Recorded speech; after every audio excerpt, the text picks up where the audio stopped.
Giannis got the bag.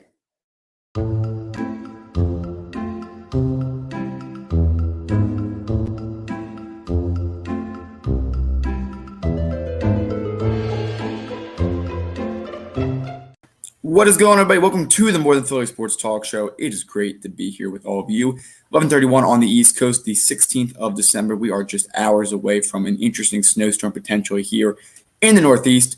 As always, joined alongside my co-host, Gavin Tone, who opened up the show quite interestingly with the big news about the Greek Freak, who you said arguably him and Kevin Durant are better than LeBron James. That's for a different conversation, a different day.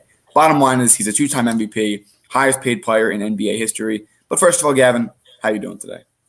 Well, Zach, I'm doing great. And you talk about the snowstorm, Zach.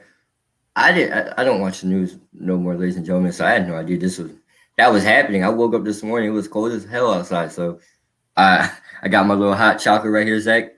We talked about doing some business, shoveling out driveways and stuff. And you talked about digging a trench for my guy Phil so he can make sure he's all right during the snowstorm. But all in all, Zach, it's crazy. It's crazy outside. And yes, I don't know if I stand by that statement, but I sure as hell know I do stand by Kevin Durant being better than LeBron James.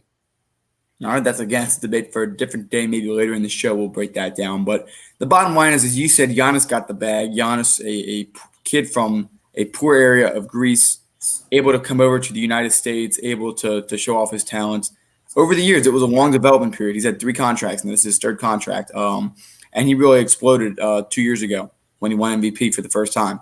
Last year, of course, he comes back out and wins it again. This year, the Bucks trying to do whatever they can to keep him in Milwaukee. Yeah, and we talked about him joining Golden State. We talked about him joining Dallas. We talked about him joining Miami. As far as it looks right now, it's probably going to not be true for that. He's going to stay in Milwaukee. He's going to stay there for at least some of the contract. There's an opt-out clause in 2025, as was reported yesterday. But it looks like he's going to be staying there for a while, which means that the Bucks are going to continue to contend in the East for as long as he'll be there. So what are some of your initial thoughts on hearing about the contract? Well, the way how Giannis handled the situation or the contract negotiation, I thought it was fantastic. He didn't want to jump to conclusions and sign something that he didn't believe in. Zach, the reason why he waited was for 3 reasons. One, he wanted to make sure that the team around him was good, meaning they hope they got right pieces around him to complement him so they can continue to play for a championship. 2, he wanted to make sure that these pieces were legitimate enough for him to contend to a championship. Because Zach, he wants to win. Zach, we all know he wants to win. He comes out publicly and says he wants to win. And then finally, the last thing was the loyalty to Giannis Antetokounmpo in that city. It goes beyond these. They were the only team that took a chance on Giannis, and the development process of Giannis was really by them. And he grew from I want to say a regular NBA player to arguably one of the best in the league right now. I know he's a reigning defending MVP, Zach, so I guess he does get the title of being the best player right now due to that title. But Zach, it's a fantastic story. You talk about from the poor side of Greece, right? And for those who may not know, Giannis is a humble dude. He gives back. He was giving back his first ever. And Zach, correct me if I'm wrong. His first contract that he was getting, right? He was sending back to Greece for his parents to have money so they can live. So any person that does that, that's real man. That's real man stuff right there. So I'm happy for Giannis that he got his money. Zach, you know how I am about players getting the money. Really did deserve it. Fantastic story, but now here's the hard part about this contract. Now the money's there. Now you gotta go get the title, and that's the next part or the next phase of this contract is winning the championship. We saw what Doc Rivers said. We saw what Daryl Morey wanted for the Sixers. He wants to bring rings to Philly. Joel Embiid wants rings here. Ben Simmons wants rings here. All right, Jimmy Butler wanted a ring. He almost got one. All right, LeBron went to Miami, got his rings, went back to Cleveland and got a ring. And I didn't want to talk about this last one, but Zach, that's the next phase. You got to put your money where your mouth is. For sure. And there's a cool story on what you previously pointed out. That Giannis actually gave all of his money to his family back in Greece. Did not have enough money to rent a taxi.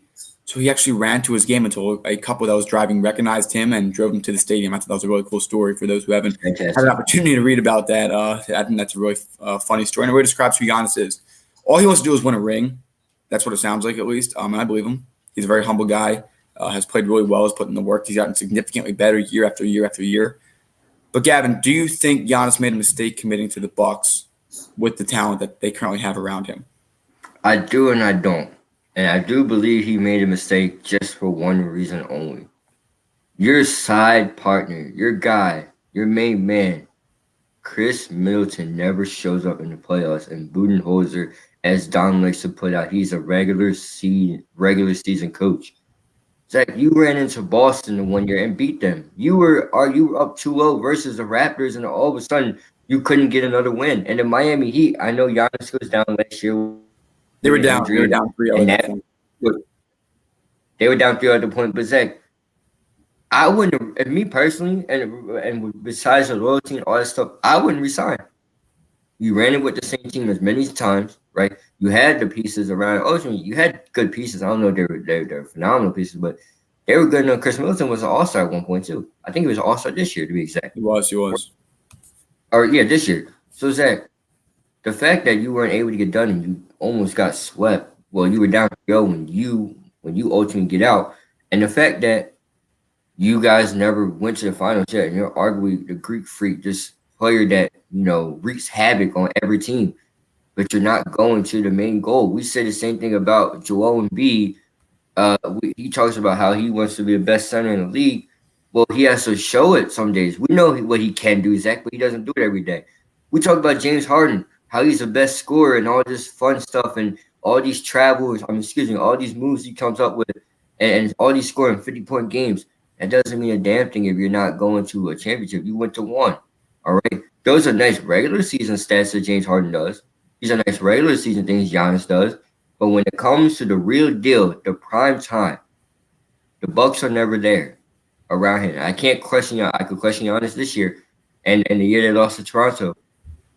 But I can't. They're just never there. I agree. He's been to the conference championship once, knocked out in the semis this year. Got knocked out by Boston the year before that when Terry Rozier was the starter. The year the Sixers lost to Boston 4-1. I mean, he's the same way in my opinion, and I like Giannis. This is in no way an insult to his character. Oh hell no, But no. But if I'm Giannis, it's the same thing like with James Harden. I know those two have beef, ironically, or I guess James Harden does. All Giannis wants to do is win, but it's him, Gavin, in the playoffs who can't show up. He's the one when you get later in the rounds where he can't function in the paint. So getting him surrounding talent is going to help him. But right now, he's not off the hook for the success of that Bucks team. I don't think it's a mistake for him to re-sign with the Bucks. Because if the Bucks are willing to give him that money, I'm accepting that. I know you want to win a ring first. But the fact that they're willing to look past some of the flaws that you've had in the playoffs is a pretty damn good thing. And he can go out there and prove himself. I would like him to because I like him as a person. If he was a bad person, I'd be not rooting for his failure, but I wouldn't be sitting here praising him in that way. But he has had definitely his issues in the playoffs, and he needs to overcome that. And that's part of maturing as a player. It's part of growing up as a player. But he's got to get over that hurdle. Because now I think it might be too late. You just extended him when Kevin Durant and Kyrie Irving are coming healthy for Brooklyn and a competent front office and head coach for Philly. Same thing with Boston as they continue to grow mature. Jason Tatum did look taller last night. We'll say that. The East is getting better, and Miami as well. I don't want to count them out at all. Toronto I can't count out. So right now, if I'm Milwaukee, I'm falling behind. And Drew Holiday really shouldn't have been enough to have Giannis re-sign there. He was willing to, but they have a lot to prove in the playoffs this season. Because the regular season doesn't matter. You get in the 8 it doesn't matter. The Sixers upset the Chicago Bulls given they had injuries, but when you were the 8 you came into the playoffs and you shook it up a little bit. Ultimately knocked out by, I think it was Miami or it was Cleveland. It was one of the LeBron James teams. But Miami. I think, frankly, he needs to prove himself a little more. He's got his money, but now he's got to go get the ring. And he is a player. So, Zach, let me ask you this question then. If Giannis doesn't reach the finals, now, one out of these, let's say 4 times, because he does have the option, would this be a fail on Giannis's part or the Bucks organization? Because when you sign a supermax, Zach, you are almost guaranteed, not guaranteed, but you're going to give it your all to go to the finals. You should. Honestly, you should. Damian Lillard, the reason why we don't look at Damian Lillard like that, because one, we know he doesn't have that much talent around him to go to the finals. But damn it, they were close. So the expectation is there. He also scored. I mean, he got shut down in one game against the Lakers, but every other game he had a really good, of course, the injury, but he had a really good series against him. Giannis has not. I'm trying to pull up the stats right now just to kind of go over how Giannis has played in some of these games because it's concerning. Game 2, 29 points for Giannis.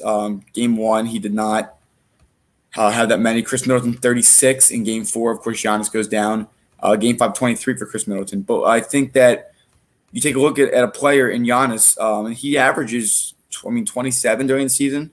Correct me if I'm wrong, but it looks like he averages 27 or so. But for a guy like him, he needs to be able to put this team on his back. And when you can't shoot as good, it's going to hurt the team. But shooting is not his forte, and it shouldn't be. He needs to overcome some of these things inside. And you have a really good team around you. It's not a failure on the Bucks organization right now. You have Brook Lopez, who is the most complimentary center to a player like him. You have Chris Middleton, who, again, could do better in the playoffs for your team. And now you have Drew Holiday. You have not, I believe DiVincenzo came back to them because of the failed trade with the Kings. I believe that someone correct me in the comments if you see otherwise. But yes, Giannis has 4 years to prove it. I hope he does because he's a good player. But now the East is just getting even more competitive, and now you're making it harder for the Bucks to get more talent. Zach, you spoke well on it. Chris Middleton never shows up in the playoffs. It's not fair for Giannis to always take the blame for it. We didn't blame Joel Embiid for his lack of. But Joel also had 30 points a game. Exactly, but we don't blame Joel Embiid for the lack of winning in this playoffs, right? We knew the expectation for the Sixers were. Obviously, Zach, you get heartbroken. You thought, all right, Eastern Conference this year, you like what you saw, and after a while, you didn't like what you see, and the expectation kind of goes down. We knew when Ben Simmons went down, it was going to be a long road after that. Chris Middleton was there. Correct me if I'm wrong, Zach. Chris Middleton was there. That team, as far as I was concerned, was healthy. And he didn't do a damn thing until Giannis went down. And by the time he did something, it was too late. Zach, it's funny because Chris Middleton got Giannis a pen for his birthday. I don't know if you read into that, but he got him a pen for his birthday to sign. If I'm Giannis Antetokounmpo, I would have took that pen and I would have gave it right back at him. I was like, "You signed a deal." Remember, Zach, he signed a max deal the summer before. He signed a max deal, and guess what? He does not look like a max player. He does not look like one, especially in the playoffs. It's going to be turmoil the next 4 years for Milwaukee. If Budenholzer can't put this team together, he's going to be out pretty quickly. Remember, Dwayne Casey was coach of the year. They fired him because he couldn't get them past the hump. Nick Nurse comes in. Of course, Kawhi comes at the same time, so I'm not sure where you can really put the blame there or the respect on. But it could be the same thing. Just because you're having regular season success doesn't mean you're going to in the playoffs. And I guess the Clippers felt the same way with Doc Rivers. So speaking of that, that will take us into our next topic. Again, Giannis signed the supermax. We'll continue to keep updates on that throughout the season.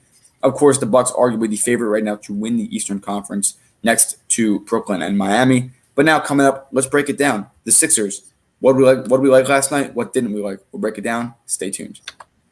We are now offering a new product on our Teespring. Wear a mask in public. We are now supporting a custom-designed mask with our logo on it. Purchase it today, and 10% goes to a foundation of our viewer's choice. It offers a full nose and mouth coverage, single-sided print, includes 2 2-inch elastic ear loops, non-medical grade product, and finally, $1 from every mask sale is donated to a nonprofit to feed children in need. Enjoy today's episode. Welcome back here on the More Than Philly Sports Talk Show. If you did miss our last segment, we broke down Giannis's supermax and whether or not the Bucks can be serious contenders moving forward. Another team that should expect to contend in the East, although I think that this is still a rebuilding year for them, is the Philadelphia 76ers, a team that last year got swept by the team they beat last night, the Boston Celtics. Doc Rivers said he wanted to win the first half. That he did. Gavin, break it down. What'd you like? What'd you not like? Well, first of all, I like what I saw from Shake Milton last night. He came out and he was just on fire. He had 19. Joel Embiid for the big fella in 16 minutes had 18 points. Ben Simmons had 10 and 6, 10 points, 6 assists. And Ben Simmons, like I said, Zach, we talk about this a lot. We don't need him to shoot threes. Threes will be nice. I'll be the icing on cake. But 15 footers, mid-ranges to be exact. Another notable, did you see how good Tyrese Maxey looked in the little 12 minutes he played? He's going to be a bucket. And for those who may not know what that means, he's going to be a problem. I expect 10 points from Tyrese Maxey as an average. And I hope they get him in a little bit more. Zach, listen, this Sixers team has a lot of potential. They're going to be coached well. The defense looked well, too. Zach, they only gave up 10 points to Jason Tatum, who's now 6'10". I mean, it doesn't get any better than that. I know it's only a preseason game. I know guys weren't playing as hard as they normally should be. But if you can get coaching wins championships too. Just like Jerry Krause will say, organizations win A lot of players will say defense wins championships, the players win. I don't know. It's just a lot of things going to a championship. And this right here, I look at this front office and I say, this is a front office that wants to win. This is a front office that wants to win and cares about how they're going to get it done. It's like we talk about Daryl Morey's decision not to trade for James Harden. By the way, Zach, James Harden did not look well at all last night. I'm just going to say that. He did not. All right, shooting wise, he did not look well. So anyone that still believes in James Harden being here and you saw what Danny Green and Steph Curry did, come on now. We don't need James Harden. Let's cut the crap. We don't need him. We don't need him, especially for this year. You want to talk about next year, and then if he's somehow free agent or the asking price goes down, by all means, go for it. But this year, no. Let's see what we have. I like what we have, Zach. Tobias Harris also had a good game too. Danny Green was the next complimentary piece. I know he only had 3 points. It's like he had 4 steals. 4 steals. You get defensive presence and Danny Green. And there's one thing I don't like is that was only a preseason game. That was it. That was my only downside. It was only a preseason game. It doesn't mean much. Yeah, I mean, I'll be honest. There's a lot I liked last night. I think Tobias's presence is what it's been, which is quiet, yet he puts up numbers. So that I liked a lot. Ben Simmons had a good sky hook. Free throws looked good. Coaching was good. The pick and roll with Seth Curry is going to be deadly. Danny Green's presence forces 2 things. Number one, he forces you to respect the 3, and his defense is superb and spectacular. I've always liked Danny Green. I know last year he got some hate unnecessarily. One thing I love is the fact that we have a really competent veteran backup center in Dwight Howard who can fill in on any given night. By the way, did you see 20 and 10? Dwight Howard caught off the pick and roll too with Shake Milton? That could be deadly too, Zach. I like Shake Milton. As far as this team, I mean, I'll look at it. I'll be honest with you. I'll call the balls and strikes here. I mean, Curry had an efficient night. Ben was efficient. They were all efficient. That's kind of what Daryl Morey is known for, is creating the efficiency statistically. I didn't see a lot of Joel Embiid post-ups. I saw a lot of mid-rangers from him. I don't want to see that during the season because I feel like it happens at the wrong times. But look, if he can shoot it, I'm empowered to him. He's a 7'2" center, and he can pull up from 15 feet, but I think I would like to see him in the post more. And another thing, I'm still not buying the Matisse Thybulle hype that a lot of people have. He's been a good defender for us, but he can't score. And that's going to be a concern during the season. To put him in for a few minutes defensively is fine, but at the end of the day, you need a guy to knock down shots. I don't see a guy on our bench right now that can consistently knock him down, and you can call on for it. I'm worried about the depth of this team. I think we still need to work on it. Shake Milton's going to be not a boomer bust, but he'll be in the middle. Furkan's going to be a boomer bust. I like his defense a lot last night, actually. Dwight Howard's going to be good. Mike Scott, as much as I like his personality and him as a person, I don't see him necessarily being as productive as we would like him to be. And then, of course, the only other guy I'd see going too deep into is Tyrese Maxey. But 10 minutes from Matisse Thybulle, clearly Doc Rivers didn't see much that he believed to put him in for. Hopefully he'll get some more minutes and prove me otherwise. I like him. Again, he's another good player, good defense. But his offense last year was not productive. He needs to be able to be productive offensively. There's nobody on this bench I can see that can knock down a shot right now. I'm worried when you get to the depth of this team, you look at the Heat. They have Andre Iguodala. They got a few other guys on that bench, Goran Dragic, who went in and out of the starting lineup, depending on Kendrick Nunn last year. The Nets, of course, Spencer Dinwiddie, Karis LeVert, they have depth. I can't see the Sixers right now competing just because of that depth issue. It was an issue last year. Certainly right now, you do not want to be in a position where you're trading for James Harden to get rid of more of that depth. There's a lot of boomer bust right now, but because you don't definitively know anything, I can't sit here and say I can guarantee they're going to make it to the Eastern Conference Final. And that's nothing against Doc. It's nothing against Darrow. It's nothing against anything else. It's just a year that you're kind of restructuring. This bench has always been a problem for the Sixers. Like, it's always been the talk of the team. They never really had a good bench. You could argue, say when they had Marco Bellinelli and the boys coming off the bench, that was pretty good, but that wasn't really anything special. Boban was pretty nice scorer sometimes, but that wasn't too much to be hype about. It's like, I look at this bench and I see a little bit of hope. I see a little bit of hope from guys like Shake Milton and Tyrese Maxey and Dwight Howard. If you can get a strong pick and roll going, Shake Milton and Dwight Howard, I think that could be deadly too, because you're running pick and roll with Joel Embiid and Seth Curry, and then you got on the bench, you got Shake Milton and Dwight Howard as a pick and roll piece. But the guy I'm more focused on, you're right. Matisse Thybulle, right? This is year 2. You had to show us something. All right, we let you slide because the defense was your aspect. But Zach, you gotta be able to score in this league too. He's like, honestly, if he can get a 3-pointer, he'd be the next Danny Green. an efficient shooter, not necessarily the best. I love the lineup last night. Technically, Ben Simmons was your small forward. I'm not sure if anybody really picked up on that, but he was the 3. It doesn't matter. It's the NBA. It's becoming more and more positionless, except for the center and the true point guards. But I like having 2 guards in there around Ben. The team is built well in the starting lineup, but again, there needs to be some depth, some more maturity on that bench.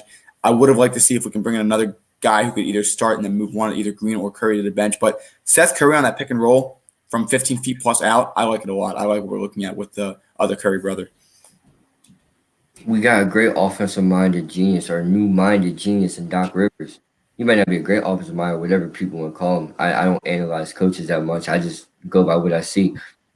Zach, if you want to put Ben Simmons as a small forward, I like that. I like it.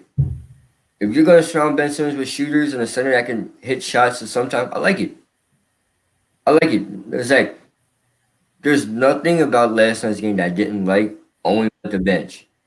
The bench is the hard part because you look at the bench and you say, well, there's not really much to like from the bench. Maybe until you see it again in the regular season. Like last night, you said there's a lot that we liked from the Sixers, and I hate to sit here and be pessimistic, but it's realistic. Last night, there's not much concern, but I see how this is going to play out in the regular season. I've seen it too many times with this Sixers team. You only go 2 or 3 guys deep in the playoffs right now, and I mean, right now I think your rotation is Tyrese Maxey, Dwight Howard, and maybe you want to see Matisse Thybulle get into that rotation. But right now, I don't, and Shake Milton, of course. I want to see these guys develop. Shake Milton looks pretty good. There's a lot they like about him.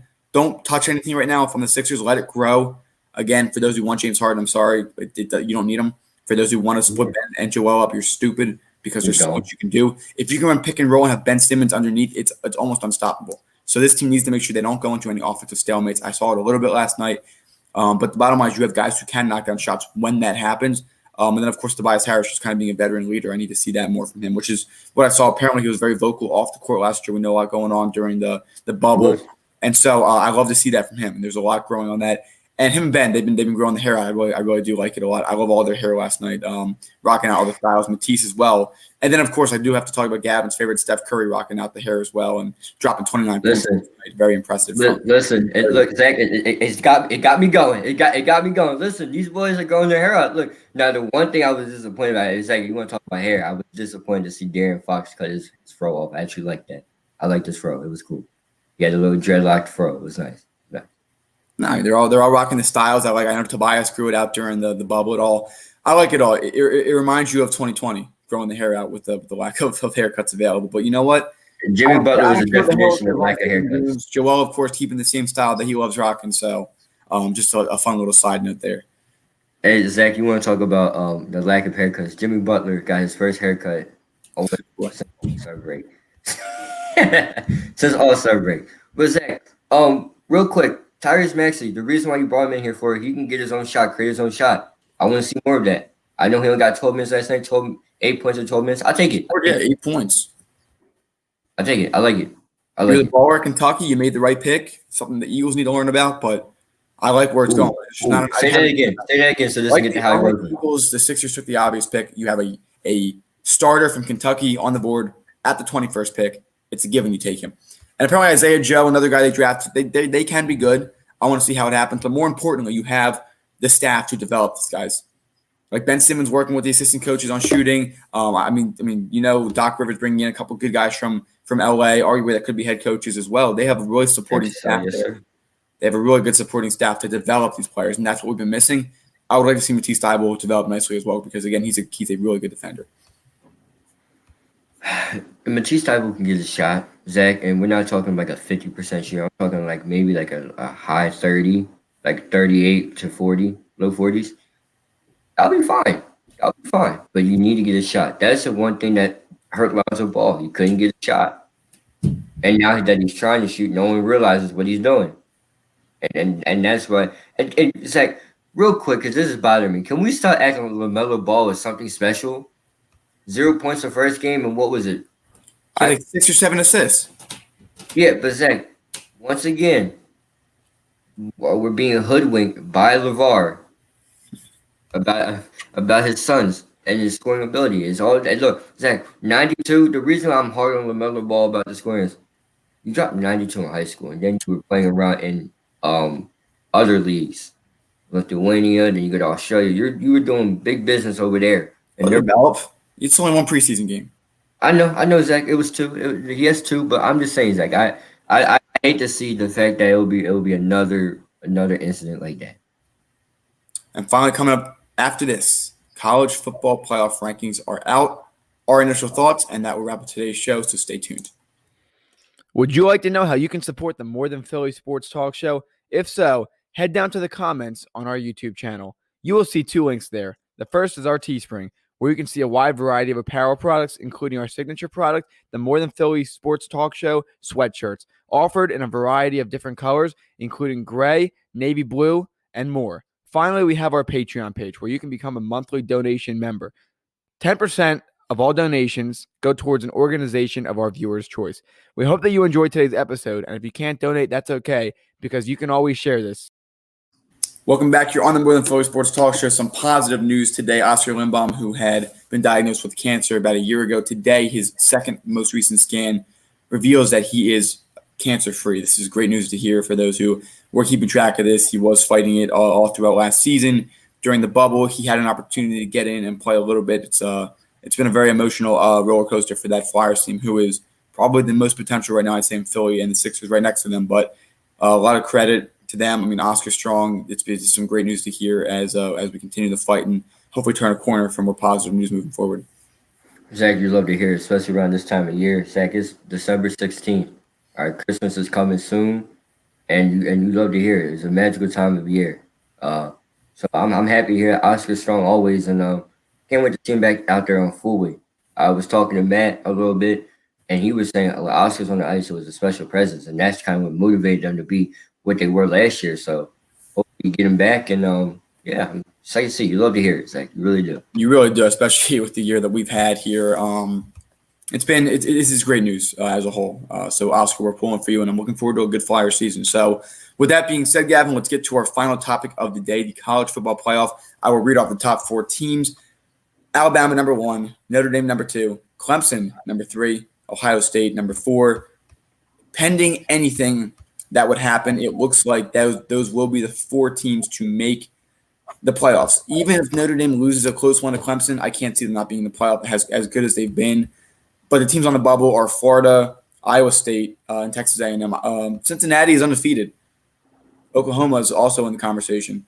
No one else really pops it on the page right now, but I do have to say I am impressed with how Notre Dame's been this year because they've been in the past, they've been put in the playoffs, they've gotten blown out. So I don't know, Gavin, do you like those 4 teams being in it, or depending on the results of the ACC championship? And then, of course, we got to talk about Ohio State, given that they didn't even meet the new rule that the Big Ten made, and then the Big Ten repealed the rule. Well, Zach, first of all, you're going to explain that rule to me when we get to that point. But you can't discredit what Notre Dame did. All right, they beat Clemson without Trevor Lawrence, and I put that big asterisk on it without Trevor Lawrence. They were kind of steamrolling through teams this year too. You can't ignore Ian Book and that offense, and that defense is something special too. Mac Jones, I'm not sold on Mac Jones in Alabama, but they got great wide receivers, and it's Alabama's always Alabama. They got the easiest schedule. They got all this fun jazz. But Zach, here's what I'm upset about, right? You got teams like Iowa and Florida and Cincinnati. And I'm going to highlight and Texas A&M too. Why did I highlight those teams, Zach? They all have better records than the undefeated Ohio State. And I'm going to speak highly of Cincinnati in this one. Zach, they're undefeated with 8-0. And I know some games were canceled for Ohio State, and then they got a late start and all that fun jazz. But what the hell? I mean, seriously, Zach, if this is the most marketing thing I've ever seen the NCAA do. They won't put another team on there and kick Ohio State out. They don't. I understand Justin Fields is a Heisman candidate and second overall. You don't think that they're better than some of these other teams? I'm not saying. I'm not. Look, Ohio State's a great damn football team. I can't take that away from them. But you look at a team at Cincinnati who's playing great football recently, and to tell them that they're sitting 9, and a team that's only 5-0 is sitting ahead of them. I mean, Cincinnati has not beaten any ranked teams this year. That's fine. But what about Texas A&M? But A&M, they play the whole SEC. Let's go over their schedule. The only loss that they have is Bama. If I had to take a team out, the only other team that I would argue for is A&M, and here's why. First of all, they're also in the SEC East, so they're not going to be able to play in the SEC championship because Alabama's above them, which means that Florida and Alabama are going to play each other. Now, if Florida wins that game, does Florida get in? I'm not sure. They just lost to LSU. But if Florida does win that game, it should guarantee that A&M gets in. But here's the deal. Listen to this. A&M, they beat Auburn by 11 pretty handily. They beat LSU by 13. LSU just took down Florida. They crushed South Carolina. They beat Arkansas pretty handily. They beat Mississippi State pretty handily. The closest game they had where they won was against Florida, and they won by 3. They got crushed by Bama, 24-52. They beat we expected that. Yeah, they beat Vanderbilt, and that's it. So they've had a pretty good year outside of Alabama. Now, what's going to happen? Let's say that Alabama plays Florida in the SEC championship. Bama wins. Florida's officially out. They're 8-3 at that point. So let's say that happens. Now let's say Clemson beats Notre Dame in a 2-score game. Do you put A&M in over Notre Dame?